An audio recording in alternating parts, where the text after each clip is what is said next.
The words sliced through the cabin like a blade. "Get your black self out of my seat." Victoria Mills' voice is sharp, rehearsed in entitlement. Her manicured hand digs into Dr. Maya Richardson's shoulder, jerking her up before anyone can react. Coffee spills over the folded Wall Street Journal, staining the headline about quarterly earnings. The hot splash hits Maya's jeans, seeping warmth through the denim. She doesn't move, doesn't raise her voice.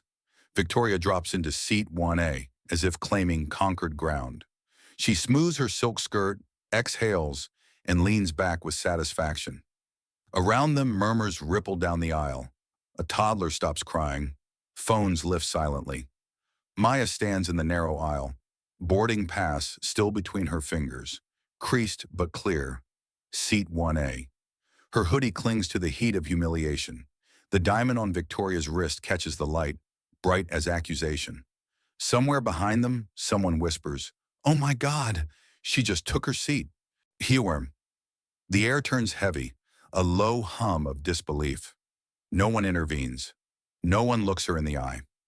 Maya exhales once, steady and controlled, the way she's practiced through years of being doubted. Inside, something ancient tightens. The quiet knowledge that being right won't be enough. Phones keep rising. The little red record lights blink like warning signals. A teenager in row 3 taps "Go Live." The caption appears in real time. "White woman steals black woman's seat. First class. Delta Flight 447. Justice, though still unseen, has already begun recording. If you've ever witnessed injustice in public and felt the silence of bystanders, drop a 1 in the comments. If you've ever been forced to swallow humiliation to keep the peace, drop a 2. Imani remained frozen in the aisle, the sting of hot coffee seeping through her jeans, the sting of humiliation burning deeper. Around her, the glossy cabin of first class carried on with an eerie stillness. Leather seats, overhead lights, the low hum of the air system. But in that stillness, a subtle shift occurred.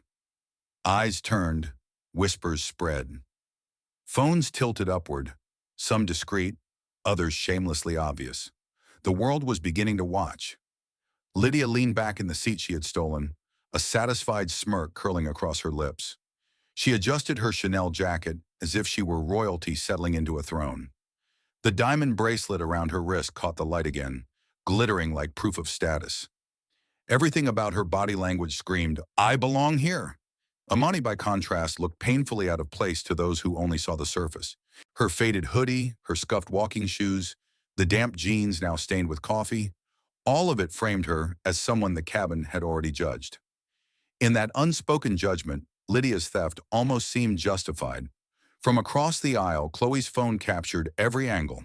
The live stream counter ticked upward, viewers joining by the second.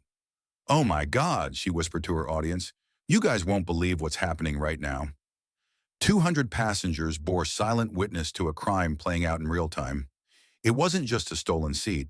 It was dignity being stripped away, entitlement declared as truth. And the worst part, the look on Lydia's face as she crossed her legs, claimed the armrest, and radiated the smugness of someone who expected the entire cabin, and the airline itself, to back her up. Amani's fingers tightened around her boarding pass, the ink clearly marking seat 1A. She raised it just enough so the nearby passengers could see, hoping the truth would cut through the silence. But before anyone could speak up, the sharp clip of heels echoed down the aisle. Emily Hart, the blonde flight attendant assigned to first class, swept toward the scene with a practiced smile. Her voice dripped with concern as her eyes locked on Lydia, who lounged comfortably in the stolen seat. "Ma'am, are you all right? I'm so sorry about this disruption." Emily's hand came to rest gently on Lydia's shoulder, a gesture of sympathy, as if she had been the one wronged. Amani stepped forward, boarding pass extended, her voice calm but firm. "This is my assigned seat, 1A." She held the paper steady, her fingers trembling only slightly. For a brief second, Emily's eyes flicked toward the ticket. But instead of examining it, her gaze swept over Imani's hoodie, the damp jeans, the worn sneakers, and most of all, the color of her skin. "I think there's been a misunderstanding," Emily said quickly, her tone shifting, defensive now. "Economy class is toward the back of the aircraft. Gasps whispered through the rows. Lydia gave a dramatic sigh, leaning further into the plush leather. Finally, someone with common sense. She turned to Emily with the air of a queen addressing a loyal servant. Imani's jaw tightened, but her voice remained measured. Could you please look at my boarding pass? It clearly says 1A. Emily stepped closer, placing herself like a barrier between the rightful passenger and the seat. Sir, she corrected herself awkwardly. Ma'am, please don't make this more difficult. I'm sure your actual seat is very comfortable. Phones continued to rise, lenses trained on the clash. And though the boarding pass was there, visible in Imani's hand, it was as if no one with authority could see it. Lydia shifted in the wide leather seat, her diamond bracelet glinting as she lifted her hand and gestured toward Imani with casual disdain. Look at her, she said loudly enough for the surrounding rows to hear. Does she look like she belongs in first class? The words dripped with entitlement, each syllable calculated to wound. Imani's grip on her boarding pass tightened, but her face remained composed, her breathing steady. Years of meditation, of boardroom confrontations, of learning how to hold her silence as power, steadied her now. She did not bite at the insult. I have diamond medallion status, Lydia continued, flicking her gaze toward Emily for confirmation. I've been flying Delta for 15 years. People like me don't get treated this way. Emily's lips curved into a knowing nod. Of course, ma'am. We appreciate your loyalty. Imani raised her voice slightly, enough to be heard over the low hum of the aircraft. I have the same status, she said, her tone clipped but respectful. If you would just verify my account, but Emily cut her off, her posture stiffening. Ma'am, I don't have time for games. Please don't escalate this situation. Find your correct seat so we can depart on time. Behind them, murmurs grew louder. Passengers leaned forward, whispering into phones or tilting their devices higher to capture the scene. A few pairs of eyes darted between the bold numbers on Imani's boarding pass and the flight attendant's refusal to read them.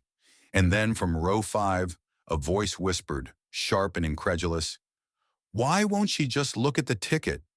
The tide was beginning to turn.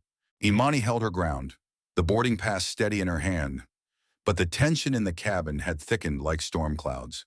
Phones were no longer subtle. Half a dozen passengers had them raised, recording openly. Chloe's live stream counter ticked upward in real time. 500, 800, 1200. Comments scrolled across her screen faster than she could read them. This is discrimination. Why won't she check the ticket? Call the supervisor now. Imani spoke again, her voice calm yet firm, as though she were presenting a case in a boardroom. My ticket clearly shows seat 1A. But before she could say more, Lydia cut in with a scoff, flicking her hand dismissively. Look at her, she said, gesturing at Imani's hoodie and sneakers. Do you honestly believe someone dressed like that belongs in first class? Please. I've been loyal to this airline for over a decade. I'm Diamond Medallion. People like me don't have to fight for our seats. Emily nodded quickly, grasping onto Lydia's claim like it was policy itself. Of course, ma'am. We value your loyalty. Imani inhaled slowly, every muscle in her body taut with restraint. I have the same loyalty program status, she explained carefully, almost pleading for rationality. If you could just verify it. Emily's tone sharpened, slicing across Imani's words. Ma'am, I don't have time for games. Now please, find your real seat so we can depart. Lydia leaned back, triumphant, her smile a dagger. Finally someone with common sense. And all the while, Chloe's live stream bubbled with outrage. A viewer count glowing on the screen, climbing higher and higher, carried the truth to thousands beyond the cabin walls. The audience in the air may have been silent, but online, justice had already begun its march. Chloe's phone trembled in her hands as the numbers surged upward. 2,000, 3,400, then 5,000 viewers within minutes. Comments flooded her screen so fast they blurred into a stream of outrage and disbelief. This is insane. Check the damn ticket. Why is she siding with the white woman? Hashtags began to appear. Usher, first-class bias, watch your Delta discrimination, spreading like wildfire beyond the cabin. Imani could feel the silent weight of 200 eyes pressing against her. Some passengers shifted uncomfortably, others whispered into their phones, and a few simply stared at the floor, avoiding involvement.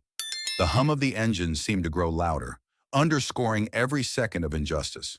On her phone, tucked discreetly in her palm, a notification flashed. Board meeting rescheduled to 4 p.m. "Where are you?" Imani's lips pressed into a thin line. She closed the message quickly before anyone could notice. Lydia did notice, though. She leaned over the armrest with a smirk sharpened by cruelty. "Oh, how cute. Putting on a show for your little audience, and your boss is already looking for you. I bet they don't know you're out here pretending to sit in seats you can't afford." Her words carried across the cabin like poison, drawing a few nervous chuckles and even more disgusted looks from the growing number of passengers filming. Emily, still standing firm, crossed her arms. "Ma'am, this is your final warning. Either move to your assigned seat, or I'll be forced to call security." Imani's voice was steady, unshaken. "I am in my assigned seat." But Emily shook her head, voice rising. "No, you are not. This is first class, and you are clearly in economy." The unspoken accusation lingered in the air. It wasn't just about seats. It was about who the crew believed deserved to be here, and who did not. Emily's voice cut sharper now, her professional mask slipping into irritation. "Final warning," she snapped, her posture rigid. "If you don't move, I will call airport security." The words landed heavy, like a gavel striking, her tone framing Imani not as a passenger with a valid claim, but as a disruption to be removed. Imani stood her ground. Her boarding pass remained visible, her grip unshaken. "I am in my assigned seat," she repeated, calm and deliberate, each syllable a quiet act of defiance. But Emily waved her hand dismissively, like swatting away an insect. "This is first class, ma'am. You belong in economy. Don't make this harder than it already is." The cabin seemed to freeze. The subtext was obvious, poisonous. Emily wasn't just judging a ticket. She was judging a woman by her hoodie, her shoes, and her skin. The words carried more weight than simple procedure. They carried centuries of assumption. A hush settled over the rows. Some passengers stared openly now, phones raised without shame. Others shifted uneasily, trapped between silent complicity and the courage to speak. From Chloe's screen, comments blazed. "Why won't she look at the ticket? This is racist. Call her out." Up above, in the overhead bin, Imani's leather briefcase sat untouched. Its gold-embossed initials, IW, gleamed faintly under the cabin lights, a silent testament to her real identity, one no one in uniform bothered to consider. She inhaled slowly, steadying herself. Anger would only feed their narrative. Silence, composure, and patience. That was her weapon now. And all the while, the viewer count on Chloe's live stream surged higher. The world outside the cabin was beginning to take notice, even if those inside refused to see what was right in front of them. From row 1B, a wavering but steady voice broke the tension. An elderly woman, silver hair tucked neatly beneath a scarf, leaned into the aisle. "Maybe," she said firmly, "you should check her ticket before making such accusations." Her tone carried the weight of reason, of lived wisdom, slicing through the atmosphere like a bell in fog. For the briefest moment, hope flickered in the cabin. Several passengers turned toward Emily, waiting for her to do the obvious. Simply take the boarding pass and read it. But Emily's expression hardened, jaw tightening as if the woman's words had been a challenge to her authority. "Thank you," Emily replied curtly, her voice sharp. "But I can handle this." She squared her shoulders, deliberately ignoring the crumpled ticket in Imani's hand. The dismissal was as loud as a slap. Lydia sighed dramatically, examining her manicured nails as though the whole ordeal bored her. "I can't believe this is even a discussion," she announced to the nearby rows. "Look at us. Look at her. It's obvious who belongs here." She gestured toward Imani, her movements exaggerated, her tone dripping superiority. Gasps and murmurs rippled through the cabin. A few passengers shifted in their seats, some shaking their heads, others whispering into their phones, recording every word. Chloe's live stream comments erupted. She literally said it out loud. "This is blatant racism. Why won't they stop her?" Imani's jaw tightened, but her eyes remained calm, steady, unwavering. Her silence carried more force than an outburst ever could. She would not hand them the reaction they wanted. 8 minutes to departure. The intercom crackled with the captain's voice, announcing final preparations. Yet in the aisle of first class, dignity was still on trial, and the jury of 200 passengers and thousands online was watching. The sharp click of polished shoes echoed against the cabin floor as a taller man in a crisp uniform approached. Mark Delgado, the purser, carried himself with the practiced authority of 8 years in the airline.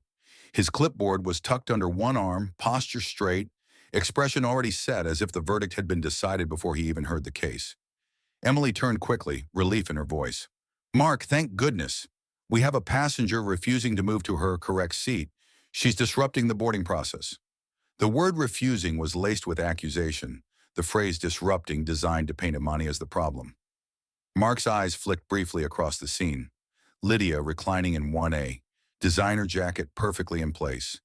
Imani standing in the aisle, hoodie damp, sneakers scuffed. His mind made the calculation instantly and wrongly. What seems to be the problem here? His tone was controlled but dismissive, as though the answer didn't matter. Emily gestured with open palms toward Imani. "This passenger won't comply. We've asked her to return to her actual seat, but she insists this one is hers." Mark didn't ask for the boarding pass, didn't ask for the name on the ticket. He simply squared his shoulders and let procedure become prejudice. "Ma'am," he said, voice clipped, "you need to find your correct seat immediately. We have a schedule to maintain." Imani raised the pass again, steady. "This is my correct seat. It says 1A. Please, just look." Mark cast a perfunctory glance, his eyes sliding away before the ink could register. "I don't have time for fake documents or games," he snapped. "Move to economy now, or I will call airport security." The words landed like a hammer. A few passengers gasped. Chloe's live stream count surged past 5,000. Lydia smiled into her diamond bracelet, triumphant, as if justice had just been served in her favor. But the trial wasn't over. The cabin was still the courtroom, and the real verdict had yet to arrive. Mark's hand went to the radio clipped at his hip. His voice, low and measured, carried the gravity of command. "Code yellow in first class. I need additional crew support." The words official and sterile were really a summons to escalate. Within moments, 2 more uniforms emerged from the galley. Tyler Green, barely 25, eager to prove himself, stood tall but rigid, his jaw tight with borrowed authority. Beside him was Renee Alvarez, older, her eyes lined with fatigue, her stance exuding the kind of weary intolerance that comes from years of treating passengers like problems to be solved. Emily gestured at Imani with a pointed hand. "This is the passenger. She refuses to accept she's in the wrong seat." Tyler moved first, stepping behind Imani, his posture blocking any retreat. Renee folded her arms, eyes sweeping her up and down with deliberate disdain. "Listen carefully," she said in a low voice, just loud enough for the rows nearby to hear. "Move to economy now, or airport security will remove you in handcuffs. Your choice." The threat hovered in the air, sharp and heavy. A ripple of discomfort traveled through the cabin. Passengers shifted in their seats, some staring openly, others pulling phones higher to catch every angle. Chloe's livestream viewer count surged. 10,000, then 12,000, climbing without pause. The comments flooded in. They're surrounding her. "This is intimidation. Why won't they just read the ticket?" Lydia sat back in 1A, crossing her legs as though this were theater stage for her amusement. "This is embarrassing," she announced loudly to the cabin. "All of us waiting because someone can't accept reality." Imani stood silent in the middle of the semicircle, 4 uniforms closing in around her. She did not tremble. She did not argue. Her composure, even under threat of handcuffs, was the only thing keeping the moment from collapsing into chaos. From seat 2C, a businessman finally lowered his laptop, pushing his glasses up the bridge of his nose. His voice cut into the tension with polite firmness. "Excuse me," he said, his tone calm but clear. "But shouldn't you at least look at her boarding pass before escalating this further?" The question landed like a spark on dry kindling. Several passengers shifted in their seats, nodding faintly. The elderly woman in 1B added her own support, her voice unwavering. "That's all anyone has asked from the beginning. Just read the ticket." Mark bristled, his authority feeling challenged. Sir, please don't interfere. We are handling this professionally. The businessman raised an eyebrow, unimpressed. Professionally? You've threatened to put a paying customer in handcuffs without verifying a single piece of paper? Renee spun on her heel, crossing her arms tightly. Are you questioning our procedures? I'm questioning why you won't even look at a document that could resolve this entire situation in seconds, the businessman replied evenly. His calmness only sharpened the contrast with the crew's rising hostility. Emily's face flushed. We don't need to examine obvious forgeries. We've seen this before. The elderly woman shook her head, her voice rising just enough to carry. And how do you know it's forged if you haven't looked? A hush fell across the nearby rows. Passengers who had been silent began murmuring openly now. Phones stayed trained on the crew, every expression and word captured. Then Lydia rose partway from 1A, throwing her arm toward Imani like a prosecutor in court. Use your eyes, she declared, her voice dripping with scorn. Does anything about this woman scream first-class passenger to you? The words hung in the air, naked and ugly. Some passengers gasped. Others stared in disbelief. Online, Chloe's livestream comments exploded with fury. She said it out loud. Racism caught on tape. Imani remained still, the boarding pass steady in her hand. She had said little, but in her silence, the truth of the discrimination was becoming undeniable. Two figures appeared at the aircraft door, their presence announced by the heavy thud of boots on the jet bridge. Officer Jordan Lee, a black man in his 40s with a broad, steady frame, entered first. At his side was Officer Mei Chen, her gaze sharp but measured, her notepad already in hand. The hum of the cabin fell to a hush as the uniforms stepped into view. Mark moved quickly, almost with relief, as if reinforcements had arrived to silence the scene. Officers, he began with practiced certainty. This passenger refuses to move to her assigned seat. She is disrupting departure and refuses to comply with crew instructions. The word refuses came like a rehearsed indictment, offered without hesitation. Jordan's eyes flicked from Mark to Imani, then to Lydia lounging in 1A with smug composure. His voice was calm but firm. What's the evidence of that claim? The crew exchanged glances. Emily spoke first, grasping for authority. Well, look at her. Look at the situation. It's obvious she doesn't belong here. Jordan's face hardened slightly. Ma'am, I asked for evidence, not appearances. May stepped closer, addressing Imani directly with professional neutrality. Miss, may I see your boarding pass, please? Imani handed it over without a word, the paper smoothed carefully from her palm. May examined it, reading slowly. The ink was smudged in places, but the seat number was unmistakable. This ticket says seat 1A, she said aloud, her voice clear enough for the first 3 rows to hear. Gasps rippled through the cabin. Chloe's livestream comments erupted.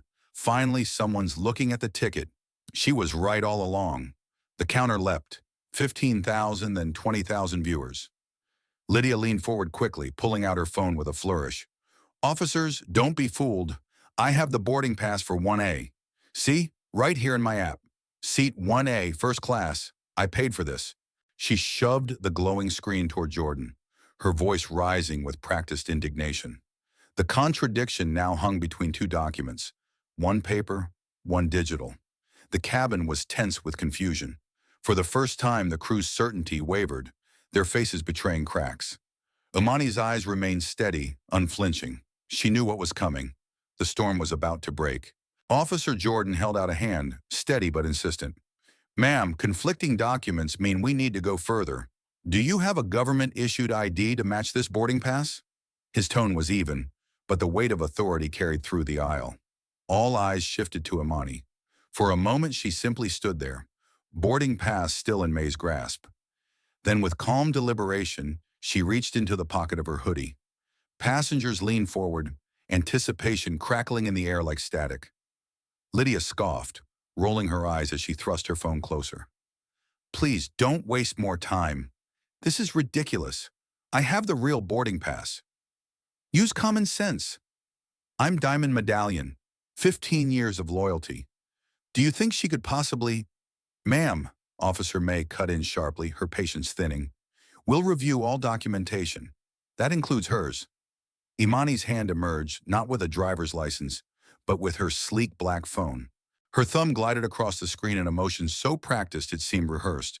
She looked up, her gaze steady, her voice carrying a quiet authority that made the rows hush. "There's something you all need to see first."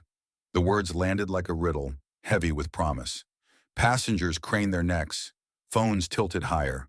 Chloe's live stream comments went wild. "What's she doing?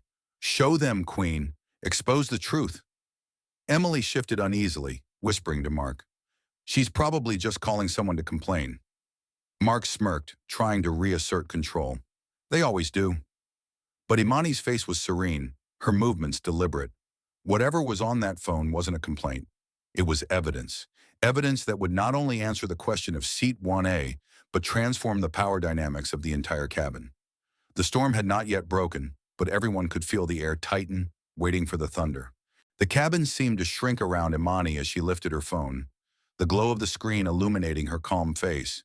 With a few deliberate swipes, the standard airline app interface gave way to hidden layers, menus and dashboards no passenger should ever see. Gas rippled through the nearby rows as the header text materialized in bold letters. Imani Washington, Chief Executive Officer, Authority Level, Supreme Access Employee, ID 001, Direct Reports, 43,000 employees. For a long second, silence swallowed the aisle. Mark's eyes widened, confusion giving way to dawning horror. His clipboard slipped from his hand and clattered against the floor. Emily leaned in over his shoulder, her face draining of color as she registered the words. Tyler and Renee exchanged quick, nervous glances, the bravado bleeding from their postures. Officer May's brows rose, her professionalism intact, but her voice tinged with surprise. This is the executive portal." Jordan leaned closer, his voice dropping to a near whisper. "Ma'am, Miss Washington, you're the CEO?" Imani turned the phone slightly, holding it so the passengers nearby could see. She didn't raise her voice, but every syllable carried authority. "Yes, that was the point. I travel unannounced. I see how my people treat their passengers. And today, you've all made it abundantly clear." Lydia blinked, confusion flashing across her face as she glanced around the cabin. What is everyone staring at? Can we please move on so we can take off?" Her tone was brittle now, no longer triumphant, her certainty cracking. Imani pivoted the screen toward her. The moment Lydia's eyes landed on the display, her smirk dissolved. Her face shifted in stages. Disbelief, recognition, and finally, pure terror. "I don't just own Seat 1A, Imani said evenly, her gaze locked on Lydia. "I own every seat on this aircraft." The words struck like lightning. Gasps erupted. Chloe's livestream viewer count rocketed into the tens of thousands. In that instant, the entire balance of power flipped, and everyone knew it. Comment justice if you felt the power shift in this moment. Lydia's lips trembled as she tried to summon her old composure. You can't be serious. You can't possibly be." Her voice cracked, the bravado that had carried her for the last 10 minutes crumbling under the weight of undeniable truth. Imani's eyes never wavered. She spoke with the calm certainty of someone who had spent her life commanding boardrooms and steering entire industries. "Deadly serious, Miss Whitmore. You thought this was about appearances, about clothes, about skin. But the reality is this. I hold controlling interest in this airline. I am not just a passenger. I am the one who signs the policies you pretend to enforce." Gasps swept through the rows again, louder this time. Passengers leaned forward, whispering to one another, phones recording every syllable. Chloe's livestream comments scrolled in a blur. "She's the CEO? This is history. Powerful black woman. Let's go." Officer Jordan straightened, his tone shifting instantly to deference. "Ms. Washington, we weren't informed of your presence on this flight." "That was the point," Imani replied, her voice cool but edged with steel. "I travel anonymously to see the truth with my own eyes, and today I've seen enough." She turned, her gaze sweeping across the 4 crew members who had surrounded her minutes before. Emily's hands shook, Tyler's confident stance faltered, Renee's eyes darted nervously, and Mark stood frozen, pale and sweating. You had every opportunity to follow protocol, Imani said, her voice carrying to every corner of the cabin. Verify the ticket, show dignity, respect the passenger. Instead, you dismissed evidence, ignored reason, and threatened me with arrest. Her final words cut like glass. Not because of what was in my hand, but because of what you saw on my skin. Silence swallowed the cabin. Even the hum of the engine seemed to fade beneath the gravity of her indictment. Imani let the silence hang for a moment, her gaze fixed on the crew like a surgeon preparing to cut. Then she spoke, voice firm but unhurried, every syllable deliberate.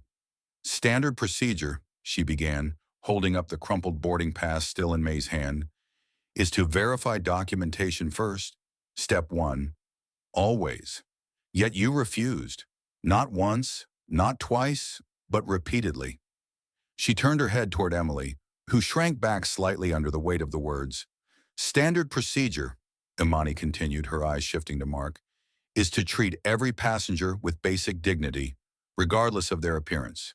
Instead, you threatened me with handcuffs. Handcuffs for sitting in my assigned seat. Mark's lips parted, but no sound came. The confidence that had colored his tone minutes before was gone, replaced by the pale sheen of fear. Standard procedure, she said again, her gaze locking now on Tyler and Renee, is to maintain professionalism in every circumstance. But you chose to escalate, to intimidate, to form a semicircle around me as if I were a criminal. Passengers leaned forward, nodding, murmuring agreement. Phones captured the moment from every angle, a dozen lenses fixed on the humiliation of those who had assumed they were untouchable. Imani's tone softened, but the steel beneath it remained. You didn't see a passenger holding valid proof. You saw a black woman in a hoodie and decided that was all you needed to know. Gasps rippled through the rows. A teenager whispered loudly enough for her phone mic to catch it. She said it. That's exactly what they did. Chloe's live stream counter leapt past 90,000 viewers, the comments now a flood of outrage and vindication. Imani lowered her phone slightly, but her presence only grew taller. So let's be very clear. The failure here wasn't mine. It was yours. Systemic, blatant, and broadcast live to the world. The weight of Imani's words still lingered in the air when Chloe's phone buzzed with new numbers. Her live stream had exploded past 90,000 viewers. The comments section was no longer a trickle but a torrent. Outrage, support, demands for accountability. She's right. They profiled her. This is going viral. Gasps rippled again as Chloe angled her camera to capture not just Imani, but the rows of crew members shrinking under her gaze. From the back of the cabin, more passengers raised their phones, capturing the scene from every angle. What had started as a confrontation in one row was now a public trial with the world as jury. Imani, still holding her phone, glanced down briefly, not at the crew, not at Lydia, but at her calendar app. On the screen glowed a string of reminders that several nearby passengers could clearly read. 3:47 p.m. Current time 4:00 p.m. Emergency board meeting, discrimination and protocol review, 4:15 p.m. Federal compliance violation report, 5:00 p.m. Media relations press conference prep. Gas deepened. Wait, she had this planned? Someone whispered in disbelief. Chloe's livestream comments erupted with theories. She's been documenting all along. This is a test. She's exposing them systematically. Officer May caught sight of the calendar and stiffened. Ms. Washington, she asked carefully, this was scheduled? Imani lifted her eyes, calm and unflinching. I conduct unannounced assessments of how our customers are treated. Today's test revealed failures at multiple levels. The words sent another shiver through the cabin. It wasn't a coincidence. It wasn't chance. This was a carefully orchestrated evaluation, and the crew had failed spectacularly in front of a live audience numbering in the tens of thousands. Imani took a steady breath, then tapped the first contact on her phone. The call connected instantly, her voice carrying through the speaker for the entire cabin to hear. This is Patricia Hendricks, Legal Department, came the crisp reply. Patricia, Imani said, her tone calm but edged with steel. This is Imani Washington.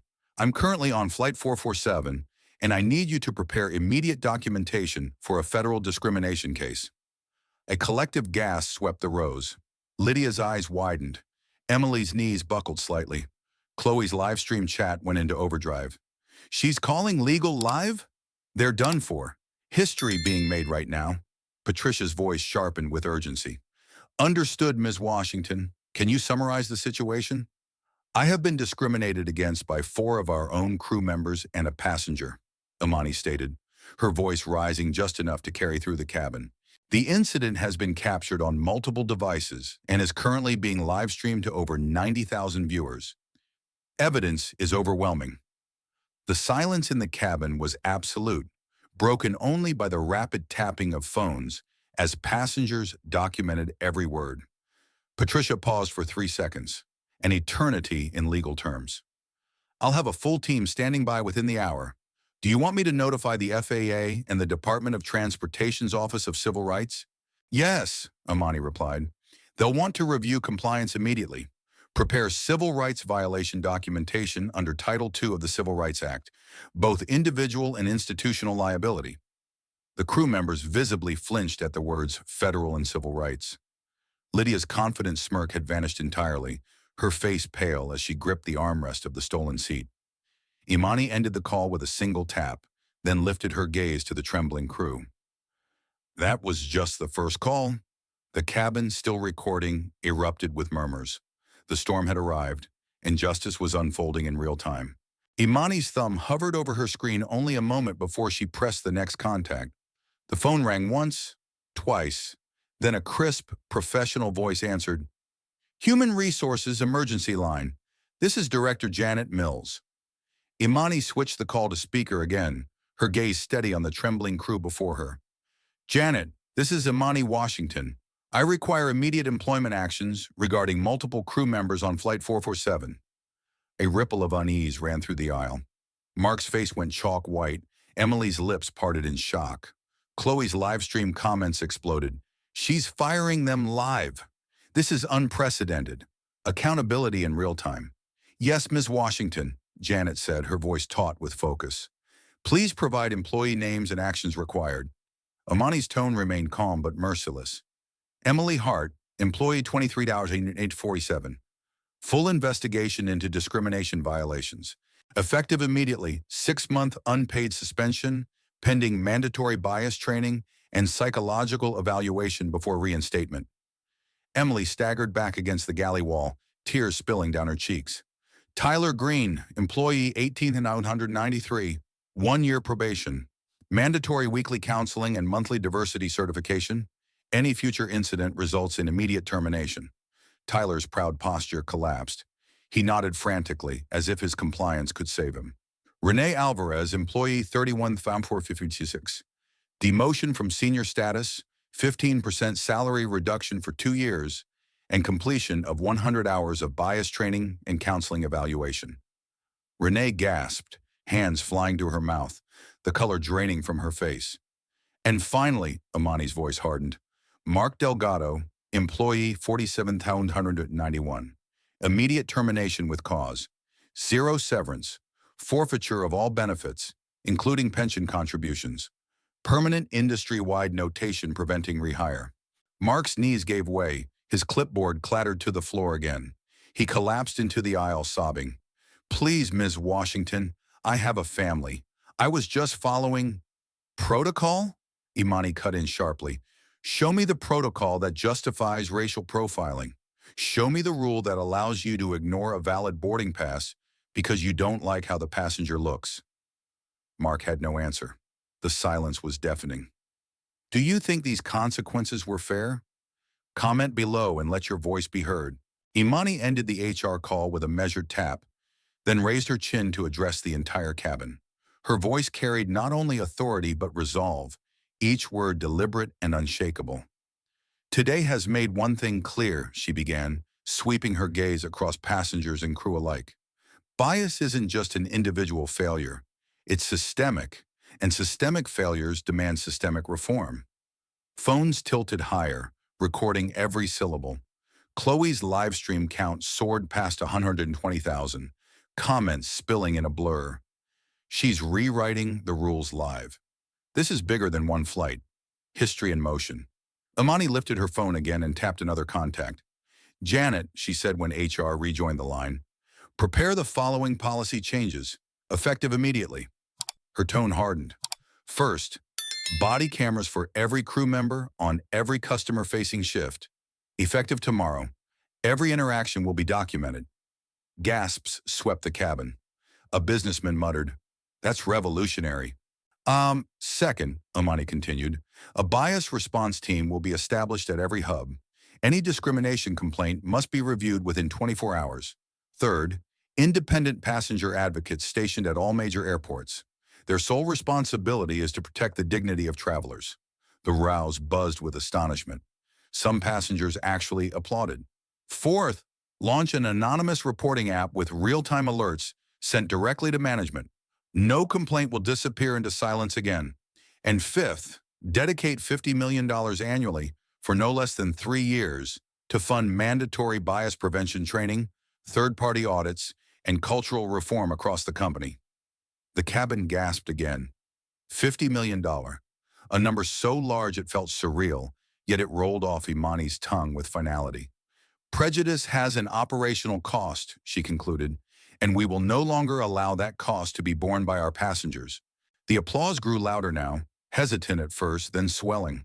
Chloe's camera shook as she whispered into her stream, we're watching the birth of the Washington Protocol, live. Imani lowered her phone and turned slowly toward Lydia, who was still frozen in seat 1A, as though the leather itself might shield her. The smugness that once dripped from every gesture had vanished. Her knuckles were white against the armrests, her eyes darting from camera lenses to Imani's calm face. With one tap, Imani opened a new screen, LinkedIn. She held it aloft so the rows behind could see, so Chloe's live stream could capture every pixel. Lydia's profile gleamed in bold letters. Senior Marketing Director, Coca-Cola. Chairwoman, Corporate Diversity and Inclusion Committee. Beneath it, a recent post. Zero tolerance for workplace discrimination. We must all do better. Gasps spread like a wave. Some passengers shook their heads in disbelief. Others laughed bitterly at the hypocrisy. Chloe's stream chat erupted. Exposed! She's on the diversity committee? This is career-ending. Imani's voice cut through the rising buzz. Ms. Whitmore, you publicly champion diversity. You've built your career on words like inclusion and accountability. And yet today you told a black woman to get her black ass out of a seat she rightfully owned. Lydia shook her head frantically. I didn't mean... You meant every word, Imani replied, her tone soft but razor-sharp. But I'm giving you a choice. The cabin leaned in, holding its breath. Option 1, you record a public apology today, right here, shared across all social platforms. You complete 200 hours of community service with civil rights organizations. You undergo 6 months of professional bias counseling, and you agree to lifetime monitoring on all flights, every interaction you have with staff documented. Lydia's jaw dropped. Tears welled in her eyes. Option 2, Imani continued, her voice cold with certainty. I file federal discrimination charges under Title II of the Civil Rights Act. You face civil penalties, a lifetime ban from this airline and all partners. And I personally call your CEO with the video evidence. Your career, your reputation, over. Silence gripped the cabin. 200 witnesses, more than 130,000 viewers online.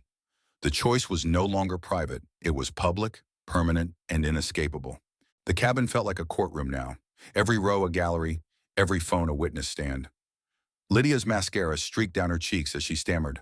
Please, I didn't realize what I was saying. I'm not usually like this. Imani did not flinch. She tapped her phone once more, this time dialing through to the media relations director. The call rang out on speaker, her voice unwavering. Michael, this is Imani, Washington. We have a major incident on Flight 447. Discrimination, live streamed to more than 130,000 viewers. Prepare a full press conference for 6 o'clock tonight. No spin. Complete transparency. There was a pause on the other end before Michael's strained voice replied, Ma'am, the stock price implications could be... Imani cut him off. Transparency builds trust. Cover-ups destroy companies. This is final. She ended the call without another word. A murmur of approval rippled through the passengers. Some even applauded softly. Chloe's live stream comments exploded. No spin queen, full accountability. This is leadership. Imani turned back to Lydia, her eyes like steel. Ms. Whitmore, the world is watching. You have less than a minute to make your choice. Option 1, accountability, or option 2, career destruction. Lydia looked around desperately. 200 faces stared back, most cold, some openly angry. Chloe whispered into her phone for her viewers. She has no way out. This is the moment. I choose option 1, Lydia whispered. Imani's gaze hardened. Speak so they can hear you. Lydia swallowed hard, then raised her voice, though it cracked with every word. I choose option 1. I will apologize publicly. I will complete the service and counseling. The live stream chat flooded with reactions. Justice served. Accountability matters. Make her say it louder.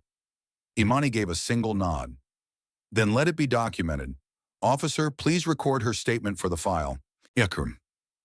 If you believe transparency is more powerful than cover-ups, tap the like button now so this message spreads further. The tension slowly ebbed as the decision settled over the cabin. Lydia collapsed back into her seat, tears streaking her cheeks, while the crew stood pale and trembling, the weight of their futures crashing down around them. The air felt charged, not just with outrage, but with the awareness that history had been written in real time. Imani rose to her full height in the aisle, steady and commanding. Ladies and gentlemen, she said, her voice carrying across every row, I apologize for the delay. But what you have witnessed today is exactly why systematic change is not optional. It is necessary. Passengers broke into spontaneous applause, some standing, others raising their phones higher to capture every word. Chloe's livestream counter ticked upward again, past 150,000 viewers, comments flying. This is a movement. She turned humiliation into reform. Washington protocol now. Minutes later, a replacement crew boarded. Captain Ramirez's voice came over the intercom, contrite but resolute. On behalf of Delta Airlines, I deeply apologize for the unacceptable behavior displayed earlier. It is an honor to have Ms. Washington aboard, and I promise you, our policies will never be the same. Imani finally sank into seat 1A, the seat that had always been hers. Lydia was escorted, trembling, to 23F in the back of the plane. The symbolism wasn't lost on anyone. Dignity restored, arrogance humbled. 6 months later, the results spoke louder than any apology. Bias incidents dropped by 89%. Customer satisfaction reached record highs. Employees reported a culture transformed by accountability. Across the industry, the Washington Protocol became the new gold standard. And at the United Nations Human Rights Council, Imani stood tall, declaring, real power isn't about privilege, it's about protecting dignity. When we choose accountability over denial, education over revenge, and transparency over silence, we change more than policy. We change culture. The cabin erupted again in applause that day, but so too did millions online. A single confrontation in one airplane seat had sparked a revolution. Have you ever witnessed discrimination? In travel, at work, or in daily life? Share your story in the comments. Your voice could be the spark for change in your community. And don't forget, hit subscribe, because together we are building a world where dignity is non-negotiable.